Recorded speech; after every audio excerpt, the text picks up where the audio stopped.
좋은 아침입니다. 1월 19일 묵집바 바로 시작합니다.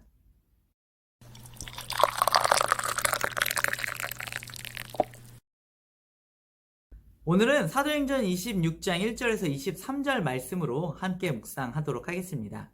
오늘 본문에서 사도 바울은 아그리빠 왕 앞에서 자신을 변호할 기회를 얻게 되었습니다. 먼저 1절에서 3절 말씀 보도록 하겠습니다. 아그리빠가 바울에게 이르되 너를 위하여 말하기를 내게 허락하노라 하니, 이에 바울이 손을 들어 변명하되 아그리빠 왕이여, 유대인이 고발하는 모든 일을 오늘 당신 앞에서 변명하게 된 것을 다행히 여기나이다. 특히 당신이 유대인의 모든 풍속과 문제를 아심이니이다. 그러므로 내 말을 너그러이 들으시기를 바라나이다. 바울은 아그리빠 왕이 유대인의 모든 풍속과 문제에 대해서 잘 알고 있어서 다행이다 라고 이야기를 하는데요. 정말 다행일까요? 바울과 함께 이야기하고 있는 아그리빠 왕, 정확하게는 아그리빠 2세는 사실 헤롯 왕가의 인물입니다. 헤롯 왕가 하면은 그리스도인들을 적대하기로는 둘째가라면 서러운 사람들이죠. 한번 살펴보자면 헤롯 대왕은 아기 예수를 죽이려고 베들레헴의 수많은 영아들을 살해했었던 사람이었습니다. 또 그의 아들 안디바는 친내 요한을 목을 베어 죽였던 사람이죠. 또 안디바의 아들 아그리빠 1세는 예수님의 제자였던 세베대의 아들 야고보를 죽였었던 사람이고요. 또 뿐만 아니라 베드로를 비롯해서 수많은 사도들을 옥에 가두고 박해했었던 인물입니다.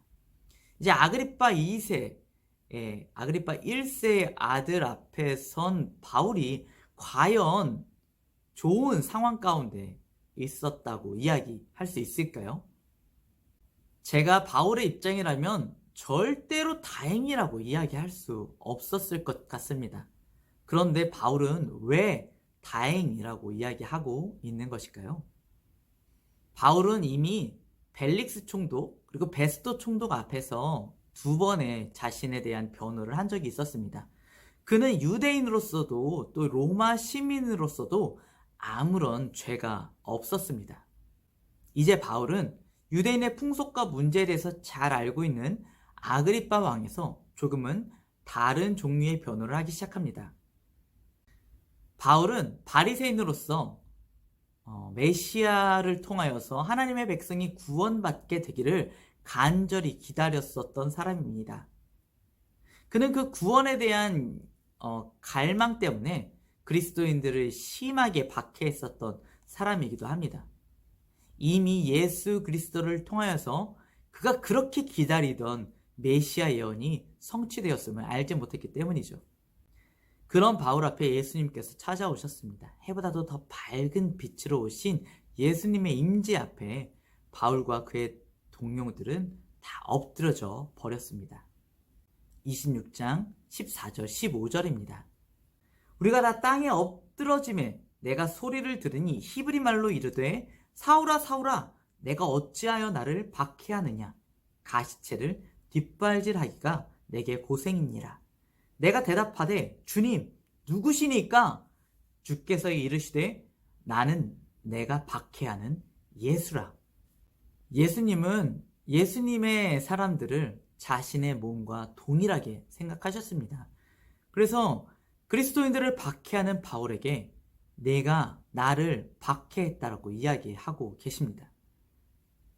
그리고 바울에게 이렇게 말씀하십니다. 일어나 내 발로 서라.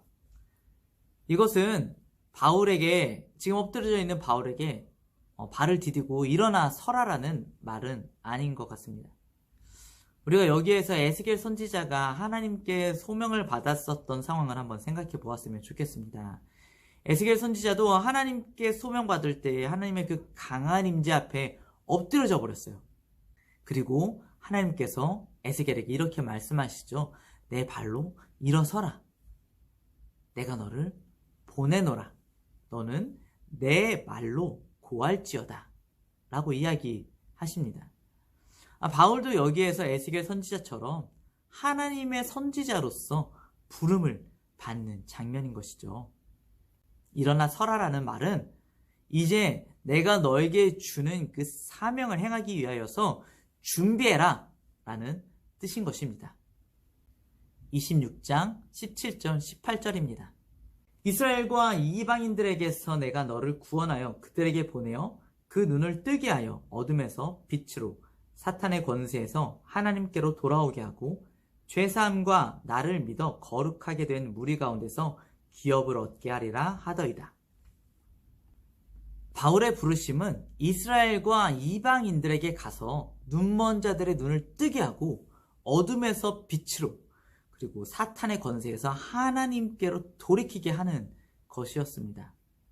바울은 지금 그리스도인들을 박해하기로 유명한 헤롯 가문의 수장 아그리빠 왕 앞에서 그의 감겨진 눈을 뜨게 하고 어둠에서 빛으로 인도하고 사탄의 권세에서 하나님의 나라로 인도하려고 하고 있는 것입니다.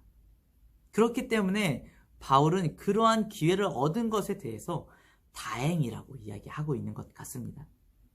바울이 이렇게 담대한 선포를 할 수 있었던 이유는 하나님께서 그에게 이스라엘과 이방 사람들에게서 너를 구원하겠다라는 너무나 확실한 약속을 해주셨기 때문입니다. 그 약속을 믿고 그 부르심에 충실했었던 바울은 유대인으로서도 로마 시민으로서도 뿐만 아니라 하나님의 종으로서 그리스도인으로서도 무죄였다는 것이 증명되었습니다. 사랑하는 순복음의 청년 여러분, 바울처럼 해처럼 빛나는 빛으로 오신 예수님은 아닐지라도 여러분에게도 예수님께 부름을 받은 가슴 벅찬 순간이 있을 거라고 생각이 듭니다. 그런데 혹시나 여러분 지금 아그리빠 왕이 위협과 같은 상황 가운데 있어서 그 복음의 부르심 앞에 온전히 충성되게 하지 못하고 위축되고 엎드려져 있지는 않습니다. 이제 내가 너를 구원하겠다라는 주님의 약속을 믿으시고 그 변치 않는 주님의 약속을 믿으시고 이제 다시 두 발에 힘을 푹 주어 일어서시기를 예수님의 이름으로 축원드립니다. 부르심의 사명을 향하여서 나아가는 여러분들의 한 걸음 한 걸음을 하나님께서 정말로 기뻐하십니다. 그리고 그 작은 발걸음들을 통해서 죽은 영혼들이 살아나고 하나님의 나라가 확장되어지는 놀라운 기적이 일어날 줄로 믿습니다. 오늘의 묵집바 여기까지입니다. 행복한 하루 되세요. 안녕.